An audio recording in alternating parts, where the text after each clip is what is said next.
आप सभी का स्वागत है निष्काम एजुकेशन पर। छत्तीसगढ़ के आधुनिक इतिहास से संबंधित ये हमारा प्रैक्टिस सेट तीसरे क्रमांक का है। ठीक है, इससे पहले जो है 2 वीडियो अपलोड किए जा चुके हैं, उसे आप जाइए और देखिएगा। आपको बिल्कुल यहाँ से जो है अच्छे क्वेश्चन लेवल रखे गए हैं, यहाँ से बिल्कुल आपको फ़ायदा होने वाला है। ठीक है, देखिए इसमें जितना भी क्वेश्चन है वो किसी न किसी एग्ज़ाम में आया हुआ है। ठीक है, जितने भी MCQs है वो किसी न किसी एग्ज़ाम में आए हुए हैं। ठीक है, टोटल 20 MCQs हैं, उसको हम देखने वाले हैं। ठीक है, ये आपके प्रैक्टिस के लिए बहुत ही लाभकारी सिद्ध होने वाला है। ठीक है, तो वीडियो को अंत तक जरूर देखिएगा। चलिए शुरू करते हैं। पहला क्वेश्चन है यहाँ पर, बिलासपुर का प्रथम भू राजस्व व्यवस्था अधिकारी निम्न में से कौन है। देखिए कौन थे पहले बिलासपुर का भू राजस्व व्यवस्था अधिकारी। तो क्या चिस्म था, एसबेरी, मिस्टर फुलर या इलियट। तो देखिए इसका करेक्ट आंसर हो जाएगा ऑप्शन नंबर ए। ठीक है, चिस्म इसका प्रथम भू राजस्व व्यवस्था अधिकारी बंदोबस्त अधिकारी था। ठीक है, दूसरे नंबर का बिलासपुर का जो था वो कौन था, बेरी था, एसबेरी। और ये मिस्टर फुलर जो है वह रायपुर का प्रथम था। ठीक है, इलियट तो आप सभी को पता होगा, छत्तीसगढ़ का प्रथम डिप्टी कमिश्नर था। ठीक है, कब इनको नियुक्त किया गया था, तो ये जो है 1854 से लेकर के 1862 तक के नियुक्त थे। ठीक है, और इनके कार्यकाल में बहुत सारी घटनाएं छत्तीसगढ़ में घटित हुई थी। ठीक है, बढ़ते हैं अगले क्वेश्चन पर। अगला क्वेश्चन है, छत्तीसगढ़ में किस स्थान पर सर्वप्रथम डाकघर की स्थापना हुई थी। तो देखिए छत्तीसगढ़ में डाकघर की स्थापना हुई थी। ठीक है, आप सभी को पता है। ठीक है, मिस्टर सैंडिस के समय में जो है, मिस्टर सैंडिस जो ब्रिटिश अधीक्षक थे, इनके समय में जो है डाकघर की स्थापना हुई थी। और कहाँ हुई थी, तो देखिए इसका करेक्ट आंसर हो जाएगा ऑप्शन नंबर सी, रायपुर में जो है इसकी स्थापना की गई थी। मिस्टर स्मिथ, ठीक है, मिस्टर स्मिथ जो है प्रथम डाकिया के रूप में जाने जाते हैं। बढ़ते हैं अगले क्वेश्चन पर। अगला क्वेश्चन है, प्रदेश में सर्वप्रथम रेल का संचालन बंगाल नागपुर के मध्य किस सन में प्रारंभ हुआ था। तो देखिए यहाँ पर 4 सन दिए हुए हैं। ठीक है, इसमें बंगाल नागपुर के मध्य किस सन में प्रारंभ हुआ रेल का संचालन, तो इसका करेक्ट आंसर हो जाएगा ऑप्शन नंबर बी, 1888 में प्रारंभ हुआ था। ठीक है, 1888 में प्रारंभ हुआ था। लेकिन छत्तीसगढ़ रेलवे का बंगाल नागपुर रेलवे में विलय कब हुआ था, तो विलय हुआ था 1887 में, इसलिए 1888 में जो है सीधा स्टार्ट ही हो गया। 1890 में क्या हुआ था, तो 1890 में जो है बिलासपुर रेलवे स्टेशन का निर्माण किया गया था। ठीक है, इसके अलावा 1900 में क्या हुआ था, सन 1900 भी इम्पोर्टेंट है। इसमें जो है बिलासपुर रेल मंडल की स्थापना की गई थी। ठीक है, रेल मंडल की स्थापना की गई थी, बिलासपुर रेल मंडल की स्थापना 1900 में की गई थी। ठीक है, बढ़ते हैं अगले क्वेश्चन पर। अगला क्वेश्चन है, निम्न कथनों पर विचार करें एवं सही कथन को चुनें। देखिए पहला है यहाँ पर, 1893 में सेंट पॉल स्कूल की स्थापना की गई, तो देखिए हमको सही को चुनना है, ये तो सही हो जाएगा। दूसरा दिया है 1913 में लॉरी स्कूल की स्थापना हुई, ये भी सही है। सन 1894 में राजकुमार कॉलेज की स्थापना हुई, ये भी एकदम करेक्ट है। और डी में दिया है उपयुक्त सभी कथन सही हैं, तो आपका आंसर जो है ऑप्शन डी होगा। ठीक है, सभी सही हैं। बढ़ते हैं अगले क्वेश्चन पर। अगला क्वेश्चन है, फॉरेस्टर के आगमन के समय छत्तीसगढ़ में किसका शासनकाल था।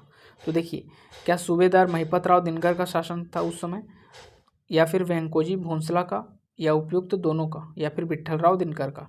तो देखिए फॉरेस्टर कब आया था, तो उसको देखेंगे, उसको जानेंगे तो हमको पता चल जाएगा। ठीक है, देखिए फॉरेस्टर जब आया था उस समय जो है वेंकोजी भोंसला का यहाँ पर शासन चल रहा था। ठीक है, वेंकोजी भोंसला का उस समय क्या चल रहा था, शासन चल रहा था। और वेंकोजी भोंसला के तहत वेंकोजी भोंसला ने सूबेदारी प्रथा चला रखी थी, जिसमें सूबेदार कौन थे, महिपत राव दिनकर थे।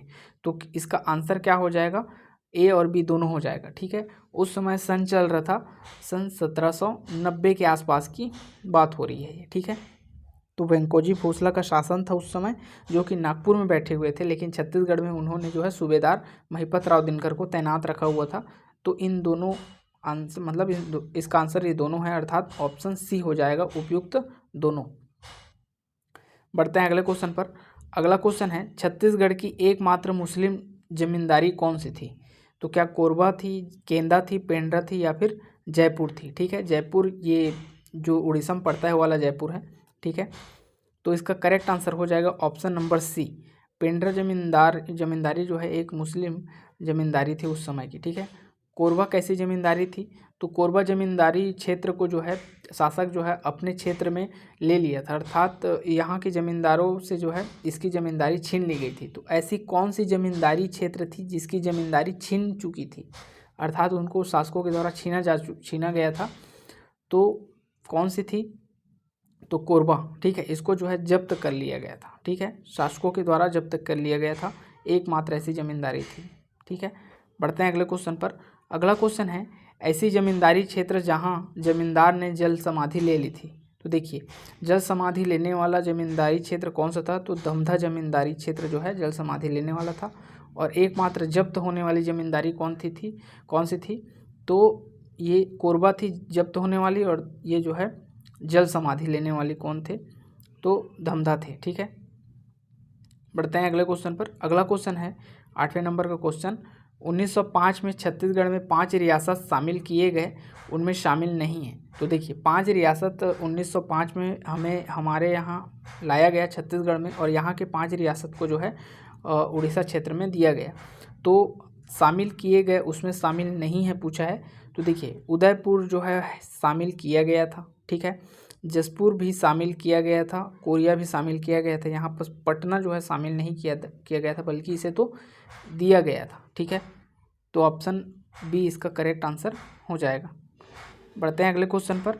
अगला क्वेश्चन है उराव विद्रोह किस जनजाति क्षेत्र के तहत किस जमींदारी क्षेत्र के तहत रामानुज प्रताप सिंह देव के नेतृत्व में हुआ था। तो देखिए उराव विद्रोह कब हुआ था उसको जानते हैं। तो सबसे पहले उराव विद्रोह जो है 1818 में हुआ था, ठीक है।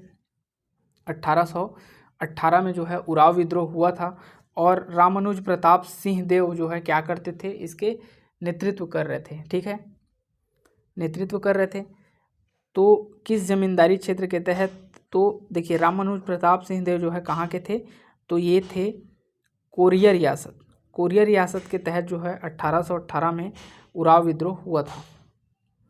बढ़ते हैं अगले क्वेश्चन पर। अगला क्वेश्चन है रंगाजी बापू किस विद्रोह से जुड़े हुए नेता थे। तो रंगाजी बापू क्या संबलपुर विद्रोह से, सोहागपुर विद्रोह से, सिपाही विद्रोह से, या फिर बरगढ़ विद्रोह से। तो इसका करेक्ट आंसर हो जाएगा ऑप्शन नंबर बी, सोहागपुर का विद्रोह से संबंधित थे रंगाजी बापू। बढ़ते हैं अगले क्वेश्चन पर। अगला क्वेश्चन है निम्न में से कौन से संगठन रायपुर जिले से संबंधित है। मालनी रीडिंग क्लब, छत्तीसगढ़ बाल समाज, ये कई समाज नहीं है, ये कवि समाज लिखा हुआ है, यहाँ पास प्रिंटिंग मिस्टेक हो गया ना। तो ये तीनों जो है रायपुर से संबंधित हैं दोस्तों, ठीक है। तीनों संगठन जो है रायपुर से संबंधित है। देखिए ऐसे क्वेश्चन जो है पेपर में आजकल पूछे जा रहे हैं, ठीक है। आप लोगों ने जो है उसमें हॉस्टल वार्डन का जो अभी हाल ही में एग्ज़ाम हो उसमें आप देखे होंगे, ठीक है। तो ऐसे क्वेश्चन के आने के चांस अधिक हो जाते हैं। बढ़ते हैं अगले क्वेश्चन पर। ठाकुर रामकृष्ण सिंह किस प्रांत के थे जिन्होंने नागपुर हाई कोर्ट में तिरंगा झंडा फहराया था। तो ठाकुर रामकृष्ण सिंह किस प्रांत के थे जिन्होंने नागपुर हाई कोर्ट में तिरंगा फहराया था। तो देखिए ये जो है रायपुर प्रांत के थे, ठीक है। नागपुर में इन्होंने झंडा तिरंगा फहराया हुआ था, क्योंकि उस समय जो है कहाँ था, तो राजधानी नागपुर ही हुआ करती थी, ठीक है। बढ़ते हैं अगले क्वेश्चन पर। अगला क्वेश्चन है निम्न में से कौन सा मिलान सही नहीं है, नेतृत्वकर्ता एवं उनके स्थान। देखिए भुवन भास्कर सिंह बिलासपुर से नेतृत्व कर रहे थे, ठीक है, आंदोलन की, ये सही है। गजाधर साव मुंगेली से करते थे नेतृत्व, ये भी सही है। वी तामस्कर बेमेतरा से नहीं करते थे, ठीक है। बलदेव प्रसाद मिश्र राजनांदगांव के थे। तो ऑप्शन सी इसका करेक्ट आंसर होगा। आते हैं अगले क्वेश्चन पर। अगला क्वेश्चन है सन 1906 में समित्र मंडल की स्थापना किनके द्वारा किया गया था। क्या रविशंकर शुक्ल के द्वारा, सुंदरलाल शर्मा जी के द्वारा, बैरिस्टर छेदीलाल जी के द्वारा, या फिर घनश्याम सिंह गुप्त के द्वारा। तो इसका करेक्ट आंसर हो जाएगा 1906 में समित्र मंडल की स्थापना पंडित सुंदरलाल शर्मा जी के द्वारा किया गया था। और कहाँ किया गया था, तो पंडित सुंदरलाल शर्मा जी कहाँ के थे, तो राजिम के थे, तो राजिम में किए थे इन्होंने। आते हैं अगले क्वेश्चन पर। अगला क्वेश्चन है राजिम किसान मजदूर सभा का आयोजन किनकी अध्यक्षता में आयोजित किया गया था। राजिम किसान मजदूर सभा, देखिए राजिम यहाँ पास लिखा है, तो पंडित सुंदरलाल शर्मा तो यहाँ पास नहीं आएगा, ठीक है। यहाँ पास आएगा option number C, Vishnudatt Shastri, ठीक है। देखिए राजिम नाम सुनने से हमको सबसे पहला हमारे माइंड में जो नाम आता है पंडित सुंदरलाल शर्मा जी का आता है। तो सभी में जो है इनका नाम आएगा ऐसा नहीं है, ठीक है। विष्णुदत्त शुक्ला इसका करेक्ट आंसर होगा। बढ़ते हैं अगले क्वेश्चन पर। भारतीय राष्ट्रीय कांग्रेस का नागपुर अधिवेशन में छत्तीसगढ़ से भाग लेने वाले सदस्यों में निम्न में से कौन शामिल नहीं थे?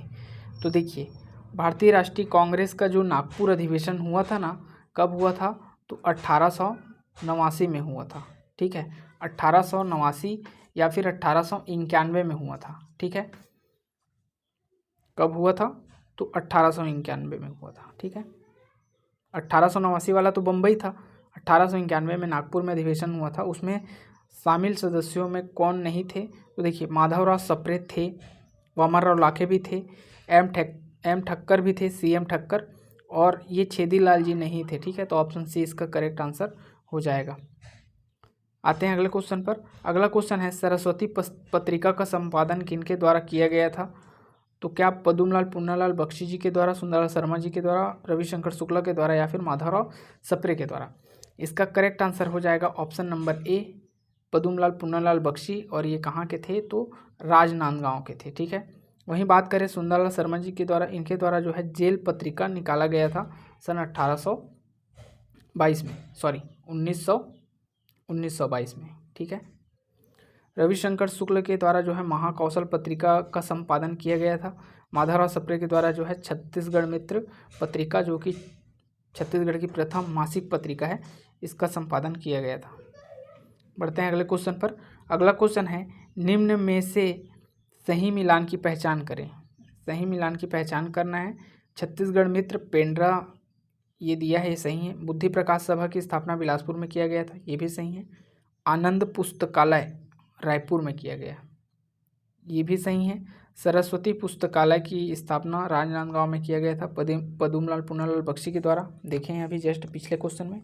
तो सभी सही हैं यहाँ पर। ऑप्शन नंबर ई इसका करेक्ट आंसर हो जाएगा। उपयुक्त सभी सही हैं। बढ़ते हैं अगले क्वेश्चन पर। अगला क्वेश्चन है, निम्न में से गरम दल के नेता में शामिल नहीं है। देखिए, ऐसा क्वेश्चन जो है हॉस्टल वार्डन में आया था अभी, ठीक है। हाल ही में जो एग्ज़ाम हुआ 15 सितंबर को, हॉस्टल वार्डन में जो है ऐसा पूछा गया था, इसलिए जो है ऐसा क्वेश्चन इसमें संभावित क्वेश्चन के रूप में रखा गया है 2 ठो, ठीक है। निम्न में से गरम दल के नेता शामिल नहीं हैं। तो देखिए, वामनराव लाखे जो है गरम दल के नेता हैं, ठीक है। ई राघवेंद्र राव भी जो हैं गरम दल के नेता हैं। हनुमान सिंह भी गरम दल के नेता हैं। यहाँ पर देवेंद्र नाथ चौधरी जी जो हैं वहाँ नरम दल के नेता हैं, ठीक है, नरम दल के नेता हैं। तो आप ऐसे जो है लिस्ट बना के विशेष रूप से आप याद रखिएगा उसको, ठीक है। बढ़ते हैं अगले क्वेश्चन पर। वीडियो का अंतिम क्वेश्चन है, निम्नलिखित में से कौन एक नरम दल के नेता में शामिल नहीं है? तो देखिए, शामिल नहीं है बोला है, तो देखिए केलकर जी जो है नरम दल के नेता हैं, हरि सिंह गौर जी भी हैं, CM ठक्कर जी भी हैं, लेकिन नरम दल के नेता दादा साहब खापर्डे नहीं हैं, ये तो गरम दल के नेता हैं, ठीक है। तो आपका आंसर ऑप्शन नंबर डी हो जाएगा, ठीक है। तो इस प्रकार जो है 20 क्वेश्चन यहाँ पर कंप्लीट हो जाते हैं दोस्तों, जो कि आपके एग्ज़ाम के लिए बहुत ही इंपॉर्टेंट है, ठीक है। देखिए, ज़रूरी नहीं है कि जो वीडियो में जो क्वेश्चन यहाँ पर दिया है सिर्फ आप उसे ही पढ़ें, उसके आगे पीछे का उससे संभावित जो बन सकता है, उसके अलावा जो एडिशनल फैक्ट है उसको भी आपको पढ़ना यहाँ पर ज़रूरी होता है, ठीक है।